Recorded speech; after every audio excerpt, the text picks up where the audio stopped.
Olá, a paz do Senhor, eu sou o pastor J.C. Silva, conectado na lição sobre o paralelo entre o sábio e o pecador. Se você ainda não se inscreveu, se inscreva no canal, acione aí o sininho para receber as notificações sempre que houver uma nova postagem. Eu preciso aí da sua ajuda com seus likes, seus comentários, para você compartilhar também esse vídeo nas suas redes sociais, ajudando assim a impulsionar o vídeo e também a abençoar outras pessoas.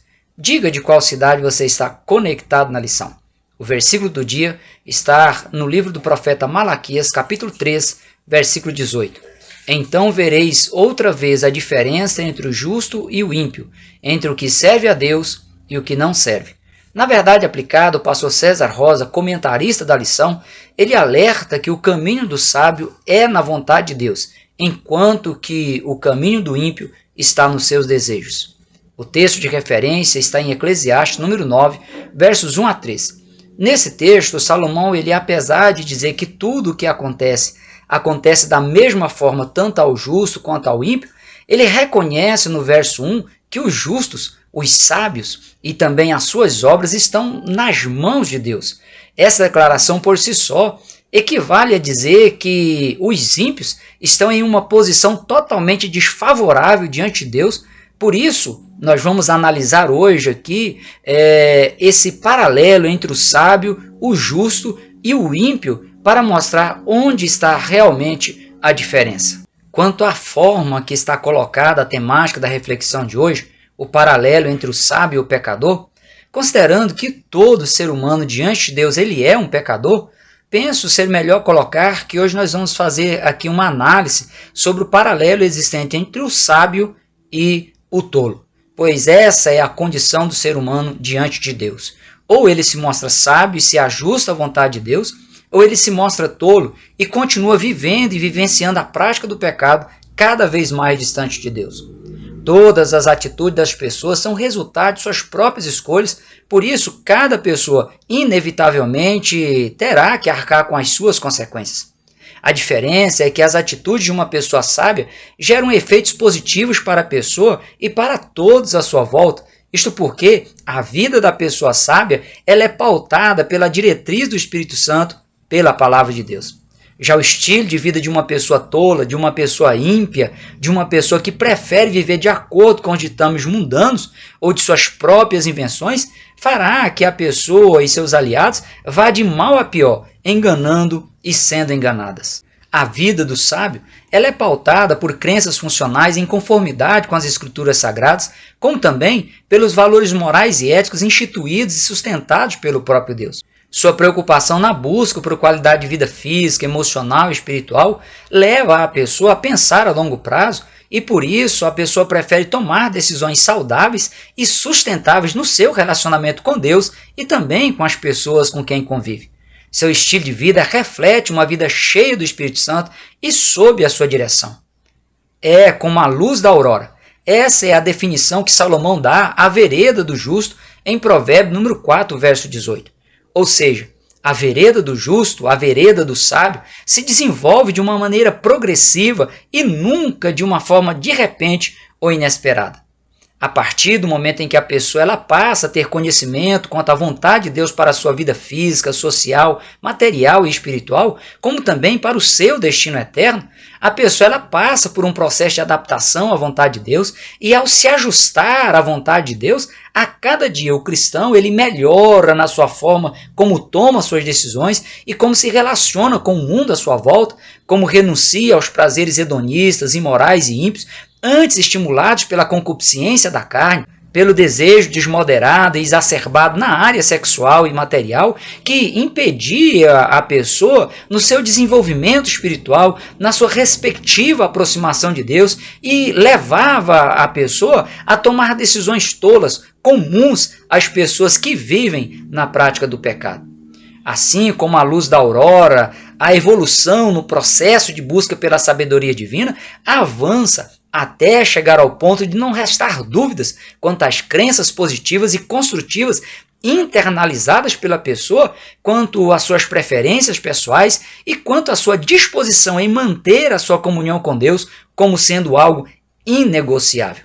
Quanto mais sábia as decisões da pessoa dentro do padrão divino exposto nas Escrituras Sagradas, mais a pessoa ela terá paz de espírito, terá paz com Deus e promoverá o bem-estar às pessoas à sua volta. Em Provérbios número 10, verso 8, Salomão diz: o sábio de coração aceita os mandamentos, mas o louco, o palrador, o tagarelador, o falador será transtornado. Por aceitar as instruções divinas, o sábio ele tem plena confiança em Deus e, por isso, ele experimenta com maior facilidade e maior intensidade as bênçãos e as proteções da parte de Deus. Na sua orientação aos cristãos a se ajustarem de forma espontânea e voluntária à vontade de Deus, o apóstolo Paulo diz: de sorte que, meus amados, assim como sempre obedecestes, não só na minha presença, mas muito mais agora na minha ausência, assim também operai a vossa salvação com temor e tremor, porque Deus é o que opera em vós, tanto o querer como o efetuar, segundo a sua vontade. Há algumas pessoas que confundem a busca por sabedoria pela busca por conhecimento que é adquirido nas escolas, nas faculdades, nas universidades e por meio das experiências vivenciadas pela pessoa no decorrer da sua vida. No entanto, ter ou acumular conhecimentos diversos não significa necessariamente que a pessoa seja sábia para utilizar esses conhecimentos de forma saudável e sustentável. É evidente que quanto mais conhecimento uma pessoa tiver, mais Deus poderá usar essa pessoa de forma sábia. O apóstolo Tiago, o meio-irmão de Jesus, filho de Maria com José, aponta a real possibilidade e a verdadeira fonte que a pessoa deve buscar para conseguir a verdadeira sabedoria. Tiago diz: se algum de vós tem falta de sabedoria, peça a Deus, que a todos dá liberalmente, e não lança em rosto, e ser-lhe-á dada. Como Deus é o autor dos princípios que beneficiam os seres humanos, temer a Deus, respeitá-lo, honrá-lo e reverenciá-lo é o princípio da sabedoria.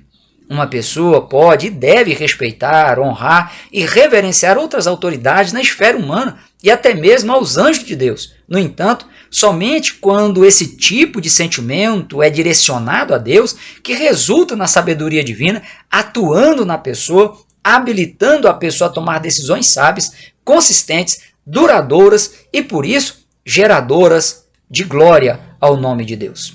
O apóstolo Paulo estimula a busca por sabedoria, dizendo: andai com sabedoria para com os que estão de fora, remindo o tempo.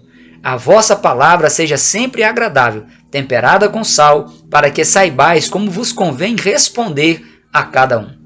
Cada pessoa precisa ajustar o seu modus vivendi, a sua maneira de viver e de se relacionar com Deus e com as pessoas, a fim de concretizar em si o que Jesus orientou em Mateus capítulo 5, versículo 16. Assim resplandeça a vossa luz diante dos homens, para que vejam as vossas boas obras e glorifiquem o vosso Pai que está nos céus. Muitas pessoas resistem mudar a sua maneira de ser e de agir, pois imagina que a sua decisão vai gerar consequências desagradáveis, que ela vai experimentar crises, dores, desprezo e também tensões. No entanto, a renúncia quanto à vontade própria e o devido ajuste à vontade de Deus para a sua vida gera resultados surpreendentes e a pessoa comprovará que valeu, que vale e que sempre valerá a pena. O saldo será extremamente positivo na sua melhora como pessoa, como ser humano, como servo e como serva de Deus. O pecador e a sua vida de perdição, ainda que haja momentos de prazer, de euforia, é lamentável, pois sempre haverá necessidade de a pessoa repetir atos e ações que ferem a santidade de Deus na busca hedonista pelo prazer imediato e a qualquer custo. Esse ciclo pecaminoso, dissoluto e irresponsável levará a pessoa de um abismo para o outro abismo ainda pior, podendo aí chegar ao ponto de não haver reversão caso a pessoa venha a óbito na prática do pecado, na vivência de uma vida de perdição. Pois a pessoa terá fracassado e será destruída, tendo em vista aí o dano da segunda morte, da eterna separação de Deus. O resultado de um pecador, de a pessoa tola resistir, se arrepender dos seus pecados e se converter a Cristo, será uma vida sem paz.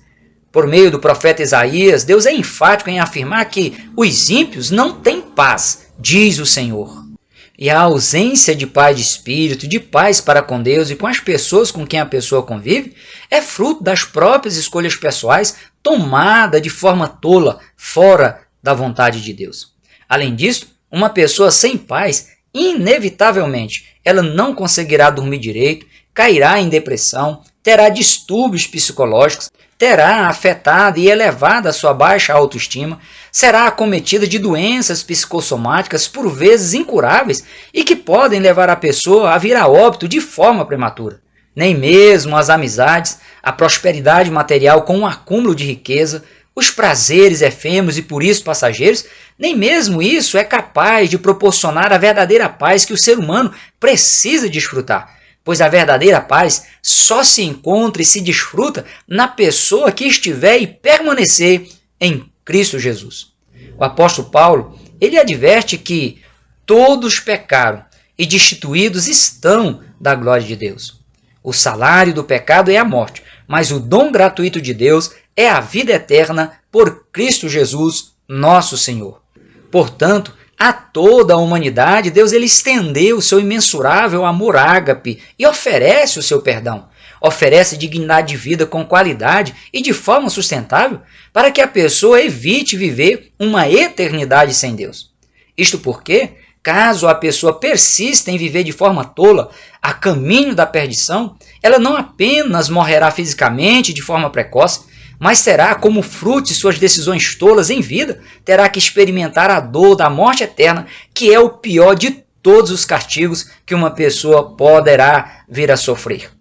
Para o filósofo Platão, o tempo é a imagem móvel da eternidade imóvel. Mário Quintana, ele diz que a eternidade é um relógio sem ponteiros. E eu conjecturo que, ainda que alguém tenha condições de transformar as águas de todos os mares, oceanos e rios em pequenas gotas e contá-las, o tempo gasto não corresponderá a um dia da eternidade. Imagine o que será viver sem paz na eternidade, em um tempo que nunca terá fim. Por isso, nunca haverá alívio da dor provocada pela ausência de paz, pela ausência da presença de Deus. Ao trazer à tona a parábola do rico e Lázaro, em Lucas capítulo 19, versículos 19 a 31, Jesus ele demonstrou claramente que viver uma vida regalada não garante felicidade, não garante paz na eternidade sem Deus. Ao passo que mesmo que a pessoa tenha privações em vida, incompreensões e perseguições em vida, se a pessoa ela for sábia diante de Deus, ela estará na eternidade com o Senhor, guardada, protegida e amada. Por isso, Paulo exorta dizendo: vede prudentemente como andais, não como necios, mas como sábios, remindo o tempo, porque os dias são maus. A parábola das 5 virgens prudentes e por isso sábias, e das 5 virgens loucas e por isso tolas, é outro exemplo dado por Jesus digno de ser observado, pois essa parábola aborda sobre a necessidade de a pessoa viver hoje, mas se preocupar com o que acontecerá amanhã, pois o que a pessoa fizer hoje não pode comprometer a sua comunhão com Deus, não pode comprometer a sua eternidade, sob pena de a pessoa correr o risco de passar a eternidade sem Deus. Com relação ao justo versus o ímpio, qual é a sua escolha? Você precisa se decidir de qual lado você vai ficar e viver a sua vida. Se de forma sábia, temente a Deus, ou de forma tola, tendo em vista aí você escolher por um estilo de vida na prática do pecado.